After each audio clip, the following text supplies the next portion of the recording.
everybody, welcome back to Guaranteed Fresh. It's week 4, and I'm Cashlyn. This is Coach Jay. We got Amir from Black Amir. What's good? Black Amir, we got a guest, y'all, on week 4. That means we've been going for how long? A month. A whole month. A month straight of Guaranteed Fresh. And I'm excited. I think we're on the road now. Very consistent, by the way. Very consistent. Definitely. Every Wednesday. Every Wednesday. Noon. Don't forget it. Don't forget it. So we're going to jump straight into what's good. So what's been good with you, Coach Jay? What's good with me? First, I want to give a shout out to my basketball team, Grindhouse 27, which is the year 27 when they graduate, 2027. We had a great tournament this weekend. We just finished up in the league. We finished 9-2 with a championship win with a big 3-point ball at the buzzer. Wow. So it was very exciting. Shout out to the parents and the coaches and the players. Let's keep going. That's dope. That's dope. Very much so. Well, my what's good for this week is our guest, Black Amir. He has his own brand. He has a book. The Black man out here writing a book. Yeah. Dropping knowledge. And he's actually giving really great financial advice on a daily basis on his social media. Black Amir on Twitter, Black Amir on Instagram and Facebook, dropping knowledge every single day on how to get your financial life together. And that's why we have him here. We are having money talk pretty much. Money talk. Straight money talk. So we're going to hop right into it. Who are you? Who are you, Black Amir? So, Black, which we all know what Black is, and Amir means royalty in Arabic. So the brand stands for Black Royalty. And we just using our art to spread awareness what's going on in our community. Okay. And where are you from? Jamaica. Jamaica? Yeah. How you got here? How you got to St. Pete? It just happened, you know what I mean? Okay. Nope. Yeah. I mean, now he's just like a Florida native. Yeah. I know him from being from here. Yeah. But he's from Jamaica, y'all. So, you wrote a book. Yeah. What's the name of your book? 10 powerful money habits every millennial should develop. Millennials. I mean, millennials definitely need money tips because we're getting a lot of our money tips from Instagram, which is... I agree. How do you feel that social media has played a part in our spending and our money habits? I feel like it played a big part. A lot of people are influenced by celebrities and Instagram influencers that, you know what I mean, they portray this image that everybody living in luxury, which is not 100%. So I feel like we're in a society where we all trying to keep up with what we see on social media, and that can be dangerous. That's definitely true, because every other weekend I'm seeing somebody get a Birkin. I'm jealous. Or a new car. A new car. Yeah. For birthdays, they spending luxurious birthdays in different countries, flying out private. We're gonna bring in the Birkin again because I'm really getting jealous. Like everybody's getting the Birkin. How? Where's the Birkin coming from? Maybe they're playing scratch offs. Y'all got Birkin money? All you need is a credit card. You feel me? That's all you need. And take out some loans. You might be able to cop some Birkin. That much? I don't know. Oh yeah. I'm not buying Birkins for the record, so I don't know what the cost is for a Birkin. I mean, we like 10K, 25K. Oh yeah. Upwards of that. What item? A purse, it's a bag. 10K for a bag? It's an investment. Yeah. What? It's an investment. They said the price of Birkin's been going up though. Why is that an investment? Well, okay, gold is an investment. The price of gold goes up and down. It's like it gains value. So do certain bags. I'm still lost. What? A bag, a purse? A purse. The price is going up on? Yeah. Just like art, prices go up on art sometimes. It just all comes back down to the demand. You know what I mean? So if it's a high demand, then the value can go up.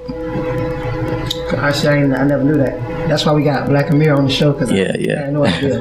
But with me, social media, I find myself, if you like a picture on Instagram, for some reason it pop up on Facebook and pop up on your Google feed. Yeah. And then I gotta get these shoes, man. I just seen them 3 times. Maybe it's God, or maybe it's a trick or a trap.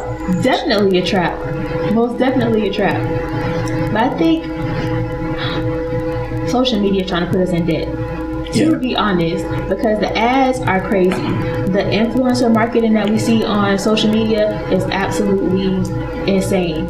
Like, it's influencing not only our generation, but younger generation coming up under us to just think that life is about material things and what you can show other people you have as opposed to what you really have. Because a lot of these people, you see them in all these nice cars, but do they own the cars?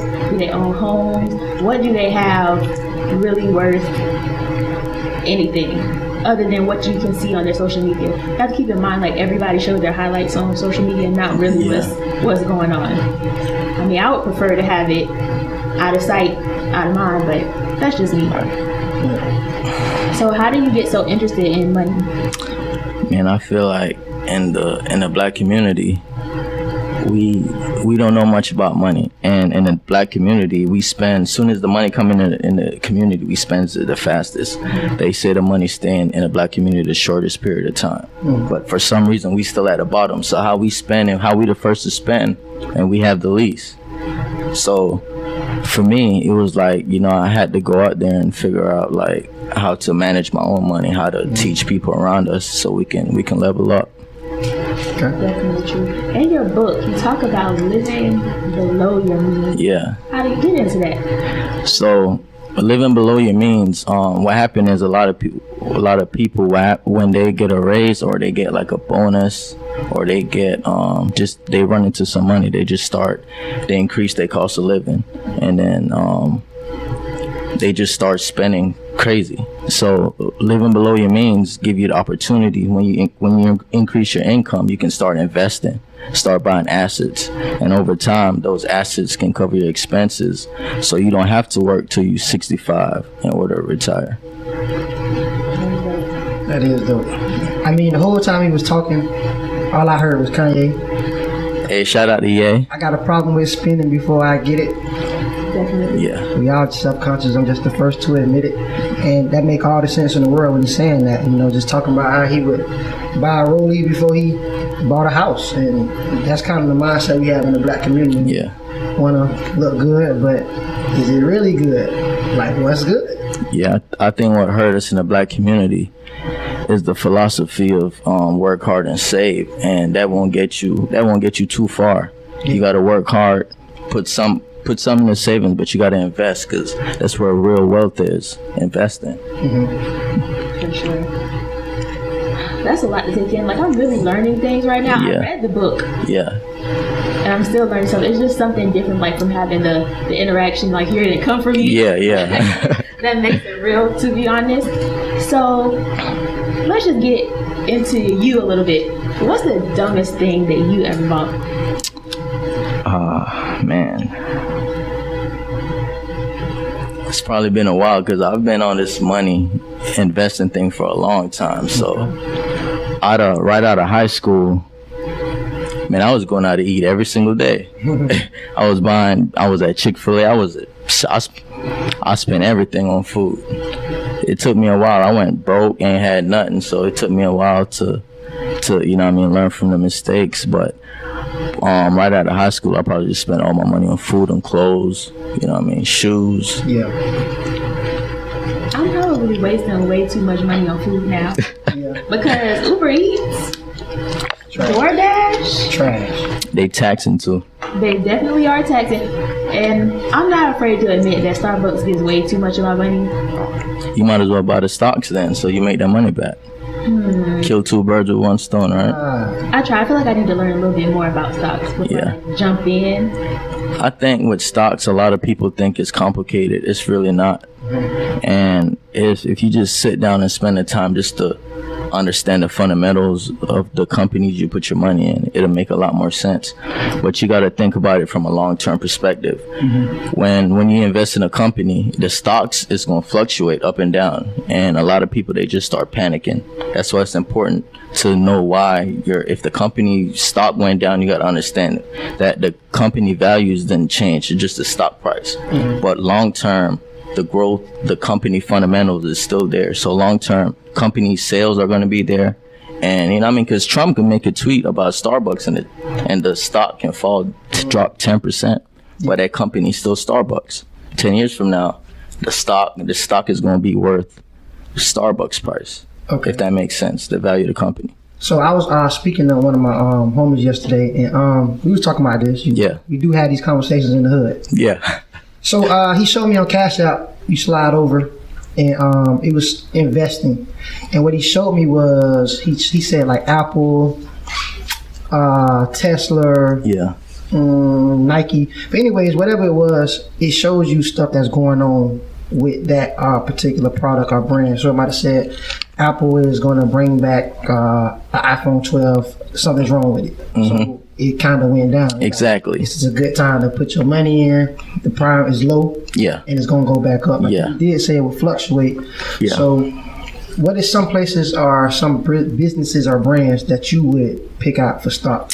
Man, personally, I like Microsoft. Yeah. You look at the chart, it's a slow growth. They call it a turtle company. It's just steady growth. But a lot of people, they don't like steady growth. They like Tesla that jumped 20% in a day, 50% in a month. You feel me? I'm chilling. I'll cop Microsoft and I'll wait 10 years. Plus they pay dividends, you know what I mean? So you reinvest those dividends and, you know, and the stock capital gains still, you know what I mean? You're still getting those stock increase. So it's a double win. I like Microsoft. I like Viva Systems.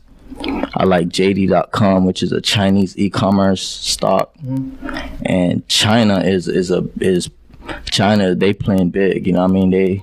They got a big industry. And I bought JD at like $15, and it's like at 84 right now. Okay. And before in March, when the pandemic hit, a lot of those companies, Microsoft, JD, Disney, they dropped like 30-40%. And they tell you to buy when everybody's selling. So that was a great opportunity for a lot of people. And they say stock investing is 10% skills and 90% just having the stomach to see your account drop 50% and stay with it and keep buying. You feel me? So once you understand that, and but it's important to understand the companies, because if you see a company drop 50%, you don't know nothing about the company. I'll sell too. You feel me? So that's why it's important to do your proper research before you invest. Do you have to have a lot of money to invest?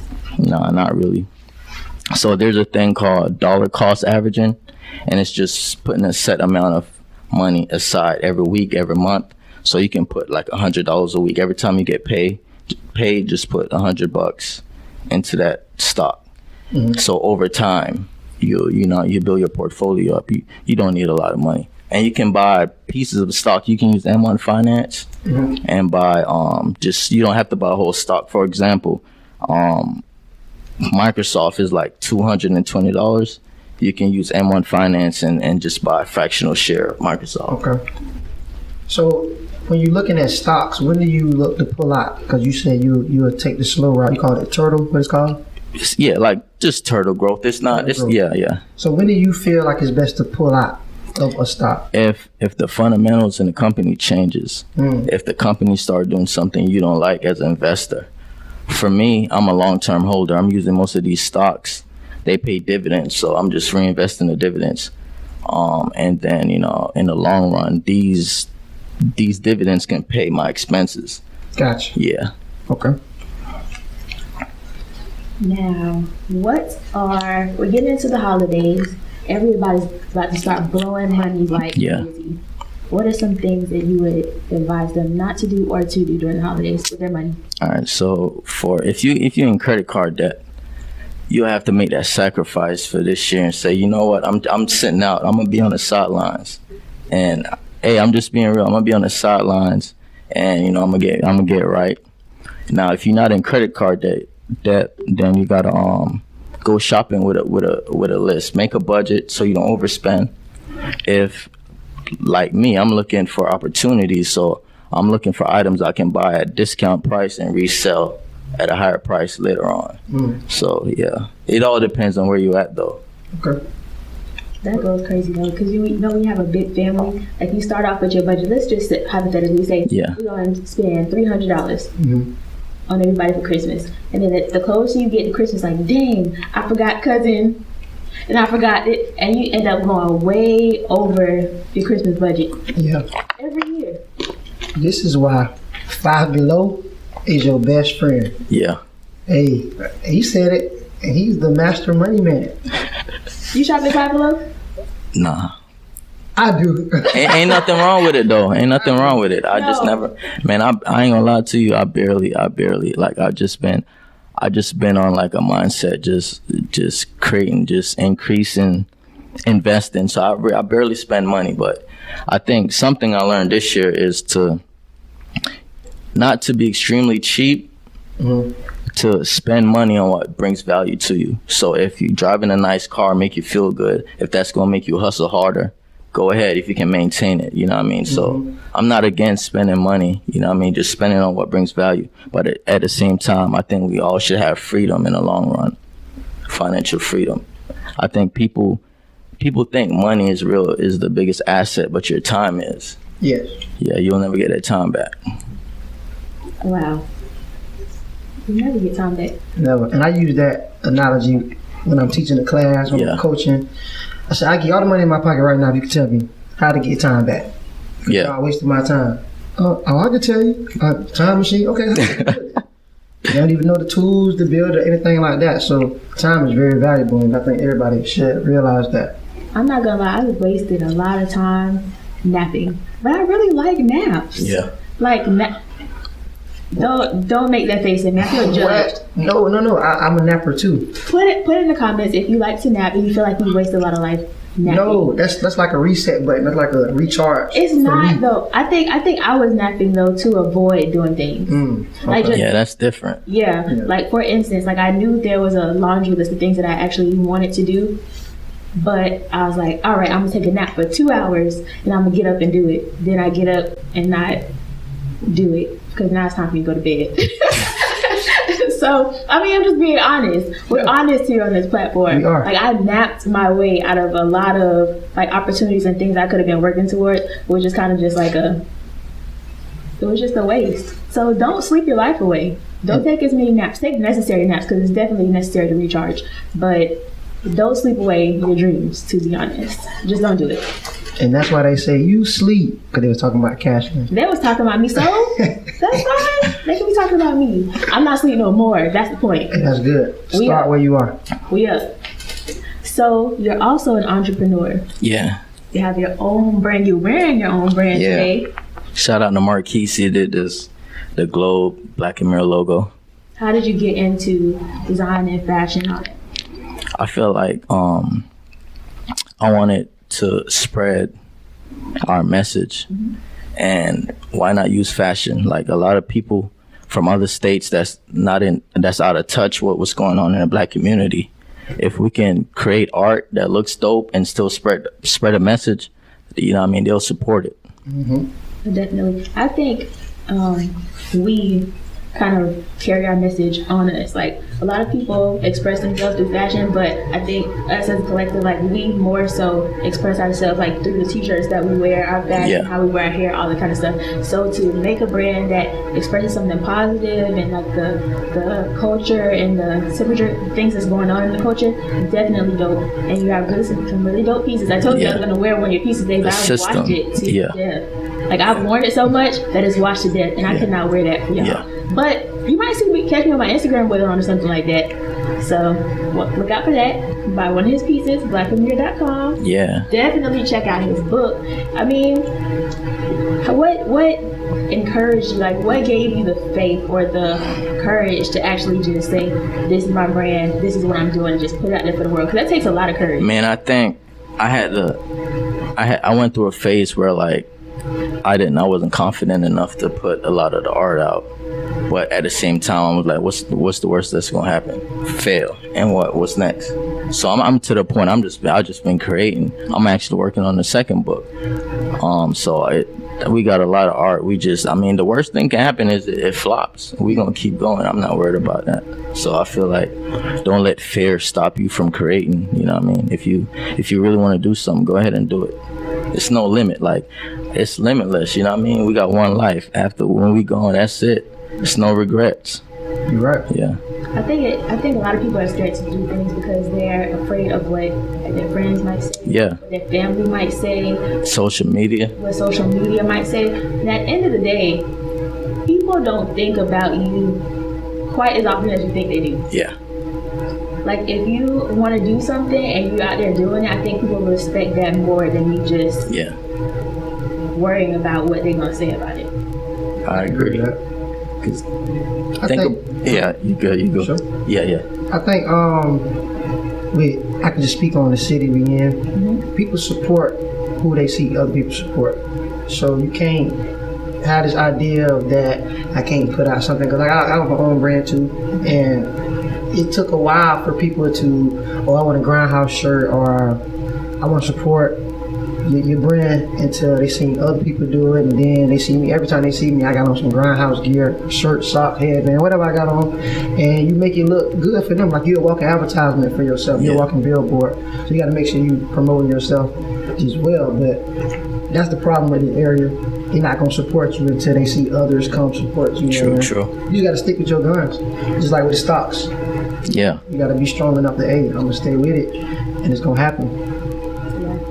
It can still be nerve-wracking, so we just have to muster up the courage to actually just get out there and do it. Mm-hmm. As somebody who's been a hermit, I wouldn't talk to anybody, I wouldn't say anything. For me to actually get out and do something and tell somebody I'm doing something, gave me terrible anxiety. Not even joking. I'm doing it now. I mean, it feels good. Actually doing it gives you the courage to do other things. Yes. If starting this kind of gave me the courage to say, okay, well, maybe I should develop more of a brand. Maybe I should develop more of a social media presence, because I'm already out there now. Might as well do it. I'm on a roll. Might as well just keep it going. So, and I've actually gotten more positive feedback than negative, or I haven't heard anything negative so far. And I hope I don't hear anything negative. But if I do, oh well, it's always gonna be a hater. But Always. I was gonna be a hater. But I think that you really don't know who wants to support you in doing things either, because people don't have anything to support until you're doing something. Right. So once you're doing it, you get this overwhelming love, dang, I didn't know people would support like that. You experienced that before? Yeah. Our first release, the Youth Revenge with a balloon, I posted it, just the art. It wasn't a shirt design, and we posted it, and the feedback was crazy. Mm-hmm. And we got crazy support from Singapore, California. They've been on it heavy. Yeah, so it's you just gotta create. I don't worry about locally. I appreciate everybody from the city that's been supporting, but I don't focus on people who don't want to support too much. I'm not gonna beg you to support. You feel me? So it's I'm gonna just keep putting out there. People who gonna support it, they gonna support it regardless. And it's crazy that normally how it works is people who support don't know you at all. Yeah. It take the people that know you for a long time to bend that corner and come around. But somebody who just met you, they gonna think the whole idea is dope. Yeah. They gonna run with it and promote it like you part of their family. Right. That's the crazy part about the whole thing. I don't get that still, but I appreciate the love from anybody. Definitely. I mean, there's no hostility to the ones that do know and don't share, or do know and they don't support, because that's you. You're not stopping no blessing. I think it's a fear of seeing somebody from your city doing better than you. Yeah. Yeah, I think that's what it is. And you said from this city? Just any city. If you, if you're in the city, so we from St. Pete, so as people won't share it, they fear that, okay, if I share it, he gonna get more support and he's gonna start popping, and then So with that, I always say this, and I always get the same answer. You are what you eat. Yeah. What's St. Pete's favorite food? Crab in the barrel. No, I'm not gonna do myself like that. We're not gonna do myself like that. Hey, bars. Hey. No, you're gonna do my city like that, because it's love and St. He ain't lying though. It is love. It is love, but you still got that. I don't know why. I feel like it's crab in the barrel in every city, right? In every city, anywhere that you have a kind of a close-knit community where everybody knows everybody, is going to be like that. Just because it's unspoken competition. It's unspoken, but it's there. And people don't necessarily want to be seen as, I won't say clout chasers, but they don't want to be seen as fans. Yeah. Like, people in certain places really fear the title of being a fan. So supporting somebody, going out of your way to outwardly say, I support these people, can make you seem like a fan, and people don't want to look like that. Okay, so for the record, if you feel like this, it's okay with being a fan. Me and him have two totally different lanes. Why can't I be his fan for him pushing his book, his money thing? Why can't he be a fan of me being a coach or whatever y'all think I am? But that's what I'm saying. She caught that. But that's what I'm saying though. Like, it's okay to be a fan. Like, why are we so shook up on that title? There's nothing wrong with that. I don't think there's anything wrong with that, but it's just a certain culture. I don't know where it comes from, history behind it, anything like that, but just from being around it, people just fear like going out of their way to support somebody else makes them look like a fan. I don't know. I understand what you're saying. I support anybody doing anything that they love, anything that they want to create, as even if it's something that I don't necessarily believe in or something that I do. Because I have a friend that has a brand, but it's all about smokers. I mean, I can't buy none of your merch, but I can definitely share your posts. I could do other things to help your brand. I go out of my way to help people that I know in sharing their content or helping them any way I can. So I think that's just a new culture that we're going to have to create, like a culture of positivity. Yeah. Because once it catches on, then you won't have that rule, like I can't you're right. support somebody from my city. We just have to make it cool. Make it cool. You have to. So, I mean, it's good. We have like a meeting of the minds right now at this table. We have two people doing two different things, but I mean, maybe in the future you all can make cross lanes and y'all can collaborate. So we are building that culture right here on Guaranteed Fresh. Definitely making it. So, I'm trying to think of something I really wanted to ask you. Oh, the feedback from your book. Yeah. Has anyone told you how it's affected them in their financial? Oh yeah, a lot of people. What's the best thing you heard? So in the book, I talk about getting a side gig. So like, you can cut costs all you want. You can cut the cable off. You can cancel Apple Music. But if you're not making enough money, you just you gonna be homeless. You feel me? So at some point, you just gotta increase your income, and that's where the side gig piece, comes in. And I had this dude who was like, he's been living paycheck to paycheck for like years. He finally picked up a side gig, and now he got extra income to like just to breathe. And he thinking about investing in the stock market. So I feel like that was dope. Yeah. What's the side hustle that you would recommend that somebody do in 2020? 2020. Oh man, food delivery, Uber Eats. You got Instacart. I feel like 2020 with the pandemic, Instacart was booming. Anything delivery service, you just got to be careful because of the virus, but you can make some money.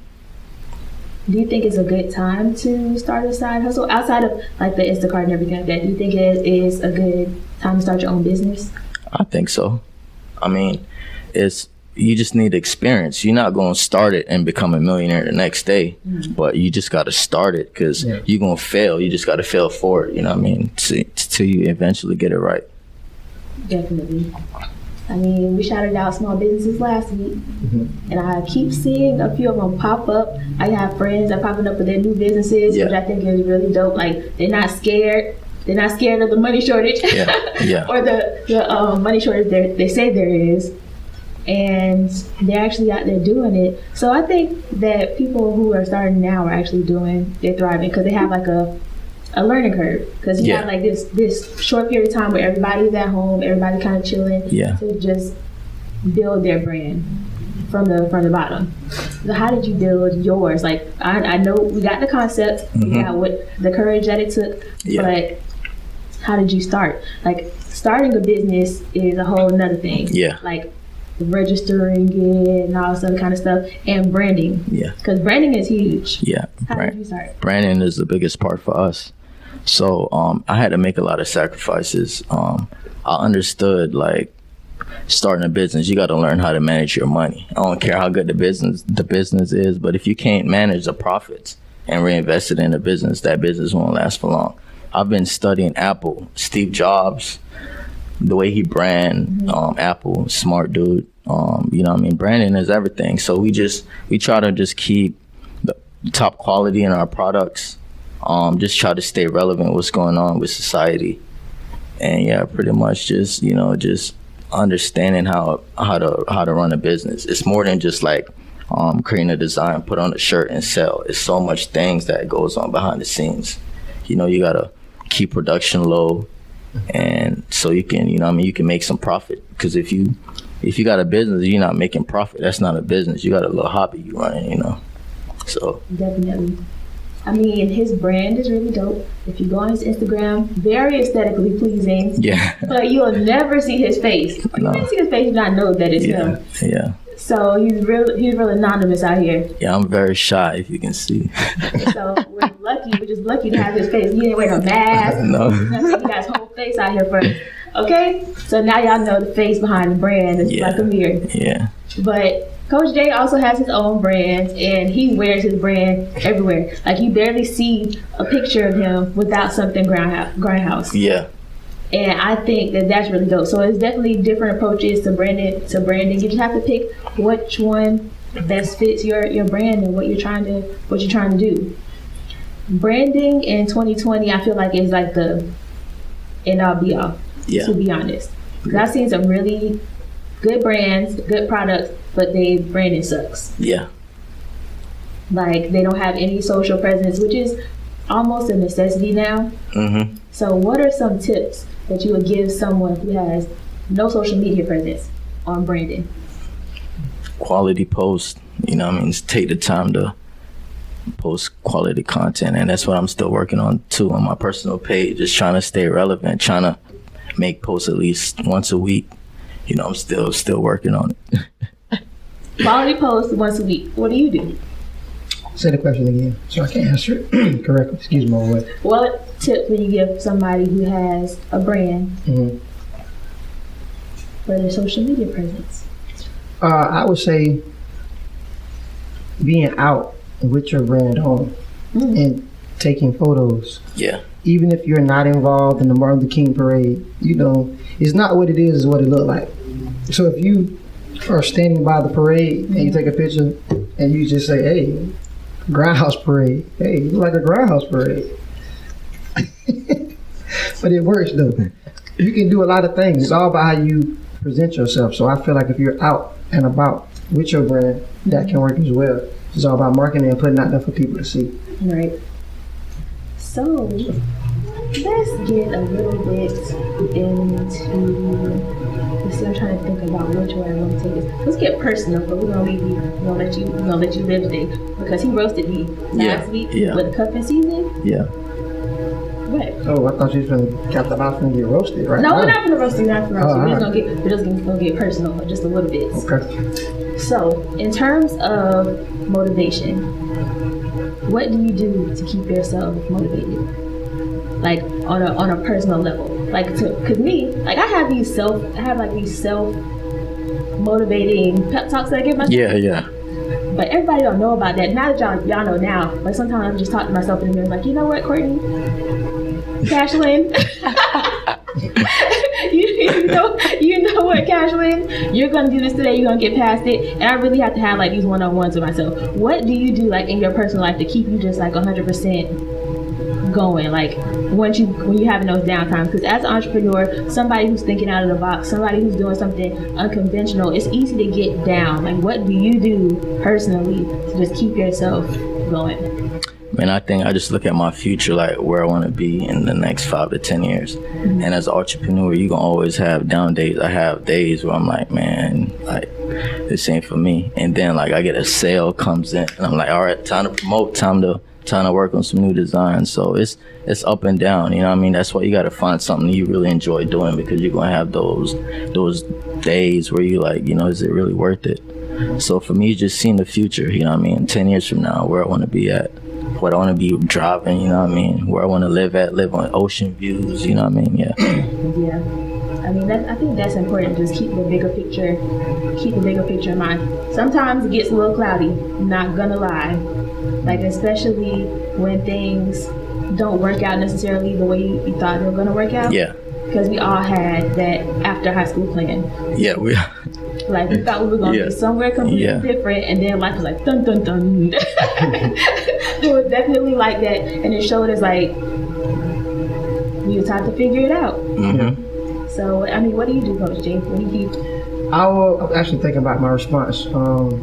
I think going back and seeing where you came from is my main thing. I like to, when I win a game, lose a game, I go back to the first picture I posted on my Grindhouse page. Like, I remember that. And something fulfilling for me is, under my organization, we had like, before COVID hit, we had like 7 teams. And we actually played in a gym, like a 12 court gym, where all the teams played at. So I walked in the gym, and I seen Grindhouse over there. I seen Grindhouse on the court. I seen Grindhouse parents. I'm like, Jackie, that's you. That's you. That's you. Like, you did that. Yeah. And it's just like, it's a undescribable feeling to see your brand walking around the gym. Just, that's all you. And I get that feeling like, 5 years, how y'all see Nike every day, y'all gonna see that GH every day. That's my goal. That's my plan. Facts. Especially around St. Pete, where I know that it's prominent. So just going back and seeing where you came from and studying winners, I think that's another thing people don't do.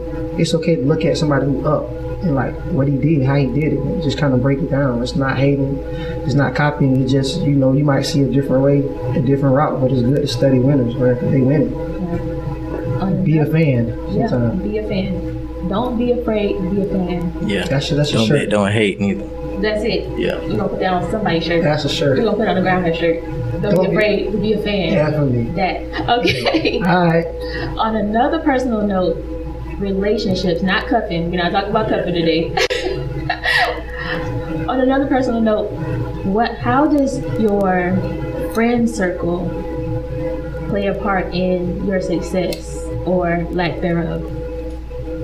I mean, it's big. I mean, you are who you hang out with. You feel me? Like, if you're hanging with the same 3 people every day, I'm pretty sure you got some similarities going on. You know what I mean? Mm-hmm. So it's important. Like, and all my homies, we on the same page as far as finance go. We all talk about stocks. They might not love it as much as I do. You know what I mean? I probably annoy them some days. Like, I just be like, hey, bro, check this company out. But I feel like it's your circle, your team represent you. So the team gotta be solid, and y'all gotta be on the same page. So what you feel, what if your circle has different interests? Like, you in a circle of people and everybody has different goals or whatever. How you go about it then? I mean, we gonna have different goals, but I feel like at the end of the day, you can have different goals but be on the same mission, if that makes sense. Like, for example, got Keith, he's an artist. Mm-hmm. And he still got to learn how to manage his money. Yeah. He still got to understand finance. So it's, you can have different goals. And if we come to a disagreement, we can like just sit down and figure out, why the disagreement, and then we can come to agreement some way. It might not be the answer we all want, but we're gonna agree on something. Makes sense. I think a lot of people hold on to friendships a lot longer than they should. Yeah. Especially when you're a person who's taking an unconventional route to life or success or something like that. Because you'll have friends from high school, like your friend might want to be a lawyer, or your friend might be content with working for someone else all the time. Sure. As someone with an entrepreneur mind, you're not gonna be on the same wavelength all the time. And maybe that's not a friendship you should hold on to, because that person's not going to understand what it takes to be an entrepreneur, things that you find important that they may not find important. So have you ever experienced a friendship that you had to kind of, not necessarily cut off, but one that you just had to let run its course because of those differences?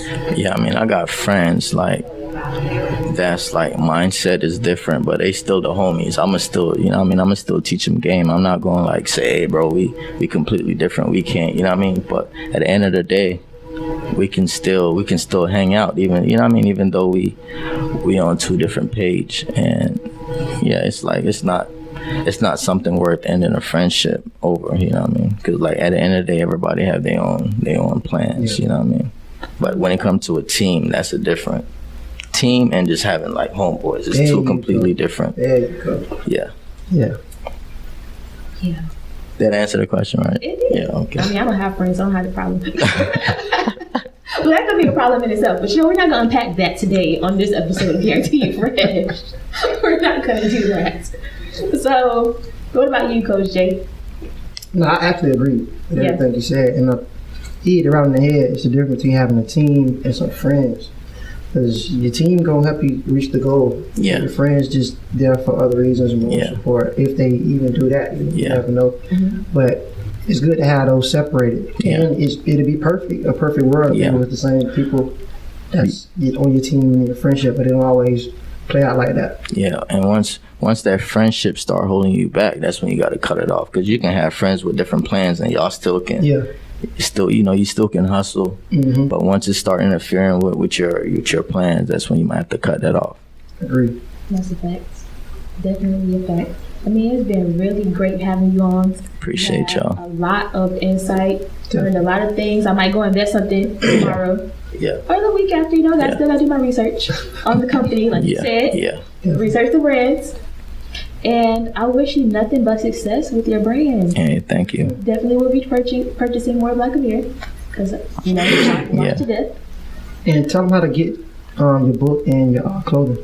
So you can cop the book on blackandmirror.com, clothing, blackandmirror.com, everything on the same website. Yeah. Oh, before we go, because we have some younger people that may be watching this, what is one thing that you would have said to your younger self? Man, start investing earlier. I'm talking about middle school. But I was selling candy in middle school. I was making $100 to $200 a week. Mm-hmm. And you know what I did with that money? I went to City Trends and I had bought me a Coogee outfit. I was Coogee down in middle school. Coogee. Not the Coogee. Yeah, Coogee down. Every week, bro, I'm talking about like $100 shirts, $150 pants. And this was like back in 2005, 2006. So around the time Wipe Me Down came out. Yeah. So $100 for a shirt back then, that was a lot of money. Yeah. So I was thinking like, man, what if I started investing back then? I'll be up big time. But I said that, but it's never too late to start investing. You know what I mean? Never too late. Hustle early, but it's never too late. That's dope. Dang. So start early, start investing. Now I don't feel bad about being a late bloomer out here. I don't feel so bad. Never too late. I'm gonna start. I think the starting phase is the hardest part.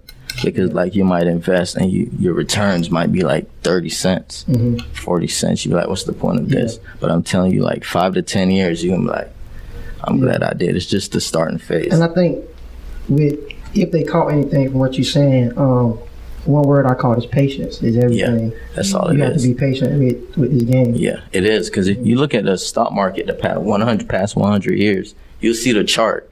It is steady growth. Mm-hmm. So I mean, they got 100 years to show you like this works. Yeah. But people, they want to. A lot of people doing forex. They want to get rich overnight. Yeah, and that's the fastest way to go broke. Just trying to get rich overnight. There you go. So it's just discipline and patience. Yeah, that's a fact. I mean, we try to end every episode with something positive. We've gotten so much knowledge and so much insight from you. I think we're gonna start with Coach Jay. Like, what's one thing that you want to leave people with? Like, what's been keeping you going? What would you give to them? What kind of advice would you give to them to keep going this week? Play this podcast over once it dropped. Like, it was a lot of jewels in this podcast. He gave a lot of game, and the biggest problem with society today is, I think everybody looks at it. The game is to be sold, not told, and it should be teach what has been taught. And that's what's going on Guaranteed Fresh, and especially right now. Teach what has been taught. He's teaching you the game. You can learn it and go invest. Go look into it. I think that's what's gonna keep me going this week, because I'm definitely gonna run it back. I mean, I think what has been keeping me going and what's gonna keep me going is the sense of alignment. Like, I work very hard to spiritually get myself sound, but once you get yourself spiritually sound and morally sound, like, other things just seem to line up, like your understanding of your finances, your understanding of certain things. So I would encourage everyone to just work on alignment, like getting yourself right spiritually, morally, then lining up your finances, and be patient with yourself as it happens, because it's all a growing process. So step day by day, step by step. Just keep going, working on yourself. And that's what I've been doing. Yeah, I think for me, it's discipline. If you can get focused and be disciplined for the next 6 to 12 months, I promise you'll get ahead. You'll be like, man, like, get off social media. If you know what I mean, stop wasting so much time being unproductive. Just tell yourself, I got 6 months to focus. Don't eat out as much. Do home cooked meals if I have to. And just when you see that growth, that's what the motivation comes in. It's hard to get motivated when you don't see it. So you just got to start. Definitely. I mean, I think it's been a really great episode. Definitely. I'm excited for you all to just take in everything that we talked about this week. And I mean, I guess we'll see y'all next week. But before you go, follow me at Cashlin_official on Instagram. Follow him. Brickman Televales. He's Spanish. And follow the show on Instagram, GuaranteedxFresh. Follow us on Facebook, GuaranteedxFresh. Listen to prior episodes on SoundCloud, GuaranteedxFresh. And we'll see you all next week. Bye.